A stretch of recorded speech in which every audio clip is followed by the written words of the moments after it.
ការប្រកួតដែលចាប់ផ្ដើមនៅម៉ោង 7 បាទរវាងក្រុមចាប់ផ្ទះប្រខានរាជស្វាយរៀងជាមួយនឹងក្រុមភ្ញៀវ Madura United បាទត្រង់នេះលេងយល់ចិត្តគ្នាមែនទែនបាទ TikTok ចុះឡើងបន្ទាប់មកមានបាល់បញ្ជូនចូលក្នុងបាទសំខាន់ Gabi នោះគាត់ទៅទប់ផ្លាត់បោកនឹងដីល្មមបាទរំលងក្បាលខ្សែការពារធ្លាក់ទៅចំចំហរបស់ Brandinho ទាត់បញ្ចូលទីចំណែកអ្នកទាត់បញ្ចូលទីមិនមែនចេះតែទាត់ទេបាទគឺទាត់គិចអ្នកចាំទីបានយ៉ាងល្អក្រោយមកទៀតក៏មានការទម្លាក់ស្ទើរត្រង់នេះបាទពីប្រធានក្រុមធ្វើឲ្យប៊ុនផាច័ន្ទឆក់យកបាល់បានទាញចុះទីឡើងមើលឃើញមុំតូចបាទទាត់បាទផ្ដាច់ចង្កេះអ្នកចាំទីតែម្ដងបាទត្រង់នេះ 2 ទល់នឹង 0 គ្រាប់ទី 1 នាទីទី 4 គ្រាប់ទី 2 នាទីទី 6 មកញៀនសុកស៊ីដានអ្នកជំនាញជើងឆ្វេងនោះក៏ព្យាយាមដែរមួយជើងត្រង់នេះតែសង្គ្រោះបានដល់អ្នកចាំទីអាស្វាពូត្រាបើការបញ្ជូនត្រង់នេះជំនួយការអត់លើកទង់អស់ទៅទេបាទលេងបន្តបានប៉ុន្តែ Ezechery ខ្លួនឯងបាទជាអ្នកទាត់មិនបានសម្រេច ក្រោយមកទៀតមានការបញ្ជូនពី Gabi ឲ្យប៊ុនផាច័ន្ទរុញបន្តស៊ីដានលេងមួយប៉ះត្រង់នេះប៊ុនផាច័ន្ទបាទដួលបាទទៀមទារកបាល់ពីនៃតែអញ្ញាកណ្ដាលមិនផ្ដល់ឲ្យនេះទេ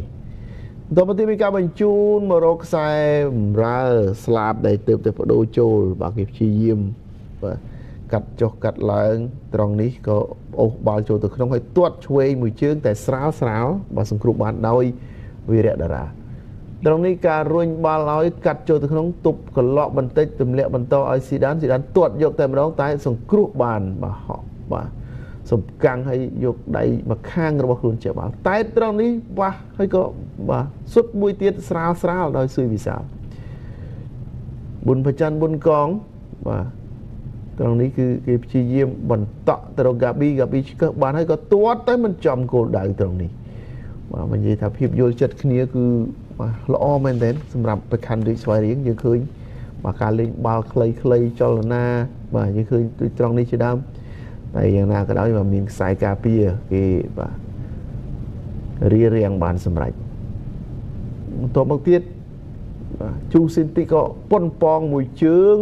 តែសង្គ្រោះបានជាថ្មីដែលអ្នកចាំទីបញ្ជូនឲ្យ Gabi ព្យាយាមចោះទៅតែចូលដៃរបស់អ្នកចាំទី បាទត្រង់នេះមានរតនៈឃើញចលនារបស់ Gabi ក៏ឲ្យទៅហើយក៏ចលនាចូលទៅក្នុងដោយខ្លួនឯងដែរបាទបញ្ជូនមកពេនបញ្ចូលទីបានសម្រេចបាទធ្វើបានល្អមែនទែនសម្រាប់មិនរតនៈបាទគឺភាពយល់ចិត្តគ្នារវាងរតនៈជាមួយនឹង Gabi បង្កើតគ្រាប់បាល់នេះឡើងប៊ុនផាច័ន្ទប៊ុនកងត្រង់នេះក៏ព្យាយាមកាត់ដោយ Gabi ដែរតែមានខ្សែការពារ Montero ជាអ្នកស្កាត់បាល់មិនឲ្យរតនៈទាត់បញ្ចូលទីបាន Manchester United Disappointed match. What you want to say? I want to say like we play like not too good tonight, but we have second half in Indonesia. Yeah. I hope so. We will have lucky also, and we will can get through this semi-final. What do you think about the team, the host play today? You see, every team have like up and down. Maybe tonight is not our night. I hope so. Next game it will be our night. Yeah. By the way, you still have one more leg at Indonesia. What do you want to say to your fan? I say we'll fight to end. That is that. Okay. Good luck. Thank you. Thank you. បាទនេះគឺជាកិច្ចសម្ភាសជាមួយនឹងកីឡាករបាសៀបបាទរបស់ Madura បើថាធ្វើអត់បានល្អទេនៅថ្ងៃនេះហើយស្ថានភាពនៃការលេងគឺចុះឡើងអត់ស្មើអត់មានតុល្យភាពទេតែក៏សង្ឃឹមថានឹងធ្វើបានល្អនៅក្នុងជើងទី 2 ហើយបានបន្តដំណើរទៅកាន់វគ្គផ្ដាច់ព្រាត់បន្តិចទៀតជួបជាមួយនឹងវិសាលជ័យជំនះ 3-0 សម្រាប់ក្រុមម្ចាស់ផ្ទះប្រខានរាជស្វាយរៀងចង់និយាយពីចំណាប់អារម្មណ៍របស់ខ្លួនយ៉ាងម៉េចដែរអារម្មណ៍ម៉េចដែរបាទជាដំបូងសូមអរគុណដល់មិត្តរួមក្រុមរបស់ពួកយើងថ្ងៃនេះដែលពួកយើងធ្វើបានល្អដោយសារយើងលេងក្នុងដីរបស់យើងម៉ាត់ដំបូងហើយយើងធ្វើបានល្អដល់សុទ្ធចូលទីរបស់ពួកគេ3គ្រាប់គឺពួកយើងមកធ្វើបានល្អបាទយកយ៉ាងណាដែរសម្រាប់ក្រុមភ្ញៀវថ្ងៃនេះហើយណាមួយយើងត្រូវជួបពួកគាត់ម្ដងទៀតនៅជើងទី 2 នៅទឹកដីឥណ្ឌូនេស៊ី បាទក្រុមម៉ាឡូរ៉ាគឺជាក្រុមមួយដែលពួកយើងមិនអាចមើលស្រាលរបស់ពួកគាត់បានទេដោយសារថាពួកគាត់គឺមានកីឡាករដែលមានគុណភាពច្រើនបរទេសរបស់ពួកគាត់ហ្នឹងគឺស្អាតមានគុណភាពចឹងហើយយើងនឹងប្រឹងប្រែងនៅជើងទី2ទៀតនៅផ្ទះរបស់ពួកគាត់ពួកយើងនឹងប្រឹងប្រែងអស់ពីសមត្ថភាពបាទ3-0ហាក់ដូចជាលទ្ធផលមួយដ៏កក់ក្ដៅផងដែរសម្រាប់ប្រខណ្ឌរាជស្វារីងចង់និយាយអ្វីទៅកាន់អ្នកគ្រប់គ្រងមុនការប្រកួតជើងទី2បន្ទាប់ពីថ្ងៃបុណ្យចូលឆ្នាំខ្មែរបាទជាបងសូមអរគុណដល់ពុកម៉ែបងប្អូនអ្នកគ្រប់គ្រងរបស់ពួកយើងទាំងអស់គ្នាជូនពរពួកគាត់ឲ្យមានសុខភាពល្អឲ្យពេលដែលគាត់ធ្វើដំណើរទៅស្រុកកំណើតឲ្យសុខភាពទាំងអស់គ្នាទាំងទៅទាំងមកបាទអរគុណច្រើនវិសាជូនពរជើងទី2យើងជោគជ័យទៀតអរគុណអរគុណនីស៊ីវិញម្ដងបាទដែលជាទឹកដីរបស់ម៉ាដូរ៉ាបាទអញ្ចឹងអ្វីគឺនឹងកាត់សេចក្តីបាទនៅការប្រកួតបាទជើងទី2សម្រាប់ថាក្រុមណាឡើងទៅកាន់វគ្គផ្ដាច់ព្រាត់បាទដែលនឹងធ្វើឡើងនៅថ្ងៃទី10បាទខែឧសភាខាងមុខនេះបាទអញ្ចឹងបាទក្រៅតែពីបាទការប្រកួតរបស់ប្រកាន់រាជស្វាយរៀងបាទនឹងម៉ាដូរ៉ាបាទនឹងមានការប្រកួតបាទវគ្គពាក់កណ្ដាប់ផ្ដាច់ព្រាត់បានណាគ្នាដែរបាទដូចជាអាល់រ៉ាប៊ីរបស់គុយវ៉ែតបាទប៉ះជាមួយនឹងអាកាដាក់បាទក្រុមមកពីទុកមិនគីស្ថានបាទក៏ប្រកួតបាទស្វែងរកក្រុមដែលឈ្នះបាទឡើងទៅវគ្គផ្ដាច់ព្រាត់ដូចគ្នាបាទអាល់កាដាក់នេះស្ដាប់នៅច្រឡំមួយការ៉ាបាក់នៅអឺរ៉ុបការ៉ាបាក់បាទការ៉ាបាក់បាទគឺគីឡូគេលេងដល់ចង់ Champions League បាទ Champions League វគ្គជម្រុះបាទចឹងអាកាដាក់ជួបជាមួយនឹងអាល់រ៉ាប៊ីកាលពីម្សិលមិញ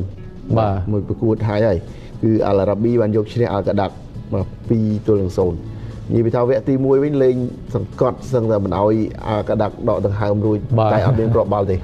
បាទតែលេងក្នុងផ្ទះបាទតទៅវគ្គទី2នៅទី70ទៅហើយទៅមានគ្រាប់បាល់ហើយមួយគ្រាប់ទៀតនៅទី90+3បាទអញ្ចឹងបេក្ខភាពនេះគឺឈានមុខហើយការមកជួបមួយកម្ពុជាសិនបើប្រខណ្ឌរាជស្វាយរៀងអាចបាទធ្វើបាននៅក្នុងការប្រកួតទល់នឹងម៉ាដូរ៉ាបាទរូបភាពពីពហុកីឡដ្ឋានជាតិបាទប្លែកភ្នែកបន្តិចបាទខ្ញុំបាទនេះគឺឈ្មោះថាពិធីករអ្នកអត្ថាធិប្បាយកីឡាបាល់ទាត់ទេប៉ុន្តែបើសិនជាពហុកីឡដ្ឋានជាតិទៅបានតិចបំផុតបាទទៅវាច្រើនដូចជាស្ដាយយើងថ្ងៃហ្នឹងយើងនៅក្នុងស្ទូឌីយោទេបងប្អូនយើងអត់បានទៅដល់ពហុកីឡដ្ឋានផ្ទាល់ទេការក្រុមការងារក៏បញ្ជូនរូបមកយើងទស្សនាវិញស្ទូឌីយោយើងទស្សនាតាមកញ្ចក់ទូទួលដូចទៅបងប្អូនហ្នឹងហើយអត្ថាធិប្បាយបាទយើងបន្តជូនបងប្អូនយើងទៅឲ្យតែការប្រកួតធំបាទលេងនៅពហុកីឡដ្ឋានមរតកតេជោបាទគឺពិធីករនៅ stand by ចាំអត្ថាធិប្បាយបាទនិយាយពីព្រឹត្តិការណ៍ SEA Games សោះតែម្ដងខ្ញុំសោះតែម្ដងនៅក្នុងស្ទូឌីយោសុតតែម្ដងអូបាទបានទៅមុនព្រឹត្តិការណ៍ SEA Games ចាប់បាទតែដល់ពេល SEA Games ចាប់ផ្ដើមប្រកួតយើងអត់បានទៅពួកអីបាទដូចលោកមនោរមដឹងហើយមានកីឡាគ្រប់ប្រភេទអញ្ចឹងមកដល់ចន្លោះនេះយើងកាត់ចូលមកណាទៅនេះកាត់ចូលបាទយើងរំលឹកទៅ SEA Games នេះទៅគឺហ្វ្រីបាទមានយើងឲ្យទទួលបានការផ្ដល់ជូនពីសំណាក់រាជរដ្ឋាភិបាលមានសម្ដេចតេជោជាប្រមុខនៅពេលនោះគឺអនុញ្ញាតឲ្យអត្តពលិកមកចូលរួម free បាទឲ្យការចូលរួមទស្សនា free ផ្សាយផ្ទាល់ free បាទអញ្ចឹងស្ថានីយទូទួលមួយគឺប្រឹងប្រែងមែនដើម្បីបាន free ហើយគឺជាយាមបាទមាន